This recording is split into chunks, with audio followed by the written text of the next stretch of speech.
chef coutumier, qu'est-ce que justifie votre présence ici devant le quartier général de la MONUSCO? Nous sommes venus saisir officiellement les Nations Unies avec un mémo pour dénoncer le laxisme du gouvernement de la République démocratique du Congo à protéger la tribu Téké. Imaginez qu'à ce jour, depuis le mois de juin, nous comptons plus de 2000 morts. On organise l'épuration ethnique des Téké dans les territoires de Kwamutu, Bagata et Kinshasa. L'épuration ethnique est un acte de génocide. C'est un acte de génocide. Et que le gouvernement se taise à quelques mètres des sièges des institutions, ça joue la complicité.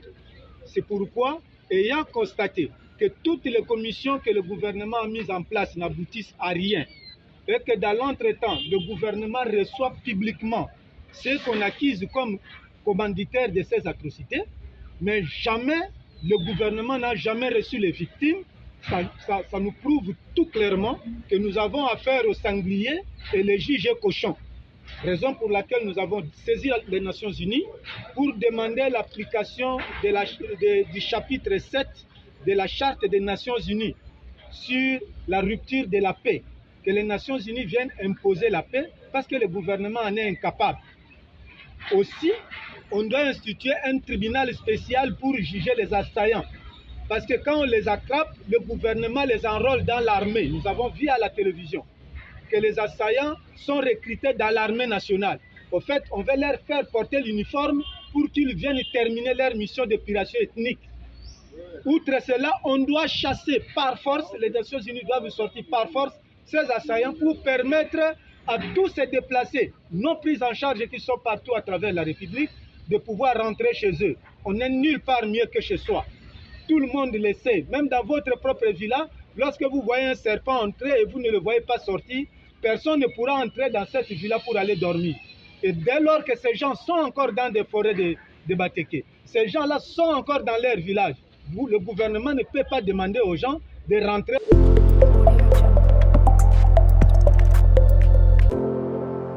Nshuti bakunzi ba Dia Wacu TV, nanone nongeye kubasuhuza mbifuriza amahoro y'Imana aho muherereye hirya no hino.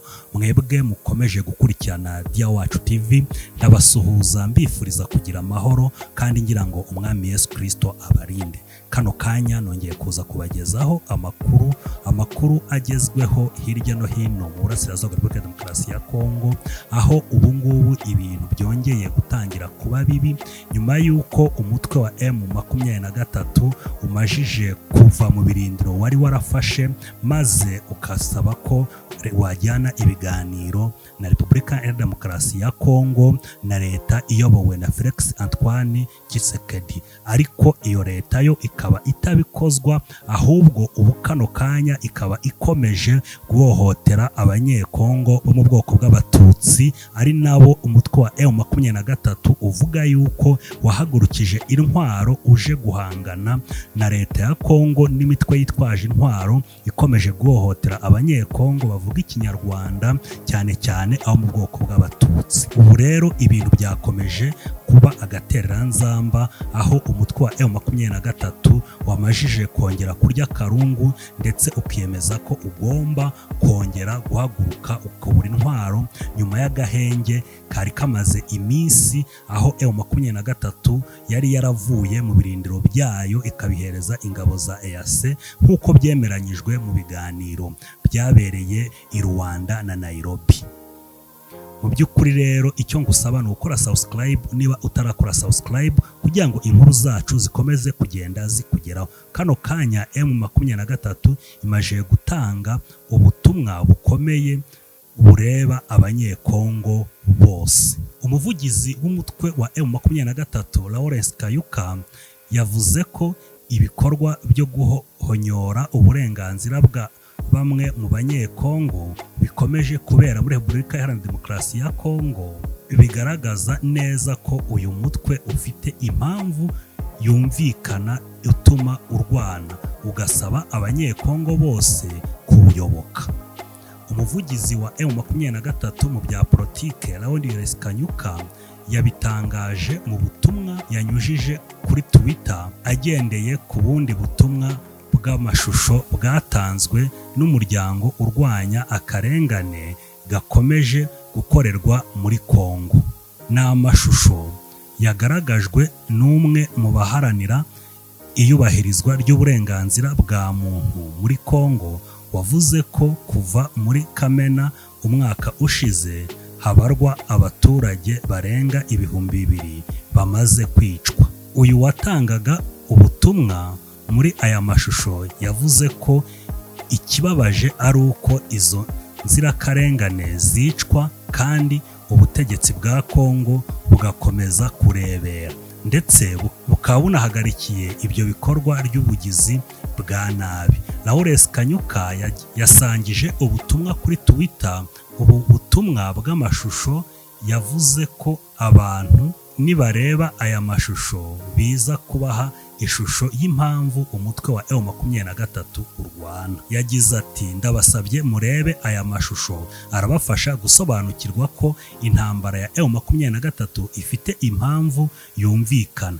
Ndasaba rero abanyekongo bose kuyoboka M23 kugira ngo twese hamwe dushobore gushakira amahoro igihugu cyacu ndetse no guha uburenganzira abaturage bose. Yatangaje ibi mu gihe imitwe inyuranye muri Repubulika ya Demokarasi ya Kongo ikomeje kugaragara mu bikorwa by'urugomo n'ubwicanyi bukorerwa bamwe mu banyekongo biganjemo abavuga ikinyarwanda bo mu bwoko bw'abatutsi.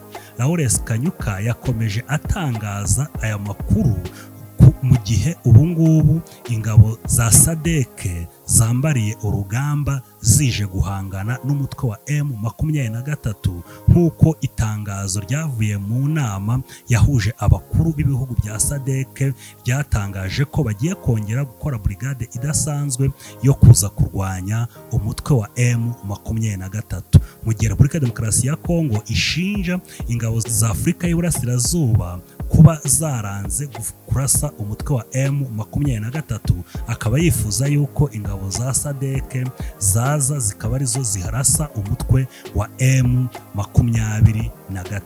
Nshuti bakunzi ba Dia Wacu TV, ndagira ngo bamenyeshe yuko umutwe wa M23 umaze iminsi wararekuye bimwe mu bice wari usanzwe ufite, cyane cyane nk'ahari ibirindiro byabo bikomeye mu mujyi wa Rumangabo, aho umutwe wa M23 wamaje kuhahereza abasirikare ba EAC baturutse muri Uganda, ndetse no hirya no hino muri teritwari ya Masisi na Kibumba. Umutwe wa M23 wamaje kureka ibirindiro byawo ibisigira ingabo za Afurika y'Iburasirazuba, ku buryo ubungubu umutwe wa M23 wari uri kugenda usubira inyuma, usaba yuko ibiganiro wijejwe ko niwaramuka ureka ibirindiro byawo izajyana na Repubulika ya Demokarasi ya Kongo byaba. Ariko Repubulika ya Demokarasi ya Kongo ndetse na leta ya Antoine Felix Tshisekedi ntago ibikozwa, kuko uwo mutwe iwita ibyihebe ndetse ikaba ishaka kuba yawurasaho. Nshuti bakunzi ba Dia Wacu TV, mukomeze mukurikirane iyi televiziyo, murakomeza mugende mugezwaho amakuru atandukanye, amakuru adasanzwe agenda abageraho. Nshuti bakunzi ba Dia Wacu TV, ubungubu tuvugana muri Repubulika ya Demokarasi ya Kongo hamaje kuvumburwa icyobo gihambyemwo imibiri myinshi y'abantu, aho bavuga yuko iyo mibiri ishobora kuba imaze imyaka 2 yishwe. Havumbuwe imva rusange yo muri komine ya Kirya muri lokalite ya Rwenzori mu gace ka Beni, ahari hatabye abantu bikekwa ko bishwe muri 2021. Iyi mva yabonetse mu ntara ya Kivu ya ruguru muri Repubulika ya Demokarasi ya Kongo. Yavumbuwe n'igisirikare cy'igihugu FARDC cyemeje ko aba bantu bishwe n'umutwe wa ADF ukomoka muri Uganda. Aya makuru yagejejwe ku binyamakuru ku mpera z'icyumweru gishize n'umuvugizi w'urwego Sokora ya 2 Grand Nord. Nk'uko byatangajwe na Kapiteni Anthony Muwarushayi, yagize ati, intumwa z'igisirikare n'ingabo z'igihugu cya Repubulika ya Demokarasi ya Kongo FARDC, abapolisi ba tekinike na siyanse, serivisi ishinzwe kurengera abaturage ndetse na sosiyete sivile muri lokalite ya Rwenzori bagiyeyo kugira ngo bakore iperereza no gushyingura mu cyubahiro ibisigazwa by'iyo mirambo. Kubwe ahantu hatanu hakorewe ibyaha byagaragaye ahitwa Kifreri, naho imirambo 20 yashyinguwe mu cyubahiro. Anthony Muwarushayi yasobanuye ko abo bantu bishwe n'umutwe w'iterabwoba wiyita ko uharanira demokarasi ADF NALU mu myaka hafi 2 ishize. Yavuze ko bimwe mu bimenyetso bya gisirikare nk'ipeti, imyambaro, inkweto nabyo byagaragaye ahakorewe ibyaha, byerekana ko mu bice by'iterabwoba byerekana ko biciwe n'iterabwoba rya ADF NALU harimo n'abasirikare ba Kongo. Abahanga mu bya siyanse bavuga ko amagufwa yatangiriye ku myaka 2, ni ukuvuga mu 2021 igihe gihuye n'ubwicanyi bwakozwe na ADF mu gace ka Ruserose, Ndoma na Harungupa mu karere ka Beni. Nshuti bakunzi ba Dia Wacu TV, turamenyesha yuko muri Kongo ibintu bikomeje gukuba agatereranzamba, aho imitwe yitwaje intwaro ikomeje kurimbura abaturage ba Kongo, ndetse umutwe wa M23 ukaba ari wo wonyine wahagurukiye kuhangana n'iryo terabwoba, uhanganye n'imitwe myinshi irenga 200 iherereye mu burasirazuba bwa Repubulika ya Demokarasi ya Kongo, ikomeje kugenda yica abaturage batandukanye, ndetse cyane cyane abo mu bwoko bw'abatutsi cyangwa n'abandi bafitanye isano nk'abahema n'abanyamurenge. Nshuti rero bakunzi ba Dia Wacu TV, komeza ukurikirane televiziyo yacu. Niba utarakora subscribe, kanda subscribe maze ibiganiro byacu bikomeze bikugereho isaha ku isaha n'umunota ku wundi. Turabakunda, mwari kumwe na Dia Wacu TV. Imana ibahereze umugisha.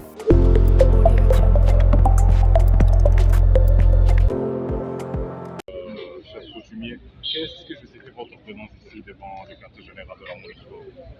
Nous sommes venus saisir officiellement les Nations Unies avec un mémo pour dénoncer le laxisme du gouvernement de la République démocratique du Congo à protéger la tribu Téké. Imaginez qu'à ce jour, depuis le mois de juin, nous comptons plus de 2000 morts. On organise l'épuration ethnique des Téké dans les territoires de Kwamutu, Bagata et Kinshasa. L'épuration ethnique est un acte de génocide.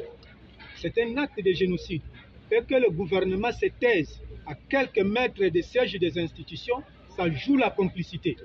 C'est pourquoi, ayant constaté que toutes les commissions que le gouvernement a mises en place n'aboutissent à rien, et que dans l'entretemps, le gouvernement reçoit publiquement ceux qu'on accuse comme commanditaires de ces atrocités, mais jamais, le gouvernement n'a jamais reçu les victimes. Ça nous prouve tout clairement que nous avons affaire aux sangliers et les juges cochons. Raison pour laquelle nous avons saisi les Nations Unies pour demander l'application du chapitre 7 de la Charte des Nations Unies sur la rupture de la paix. Que les Nations Unies viennent imposer la paix parce que le gouvernement en est incapable. Aussi, on doit instituer un tribunal spécial pour juger les assaillants. Parce que quand on les attrape, le gouvernement les enrôle dans l'armée. Nous avons vu à la télévision que les assaillants sont recrutés dans l'armée nationale.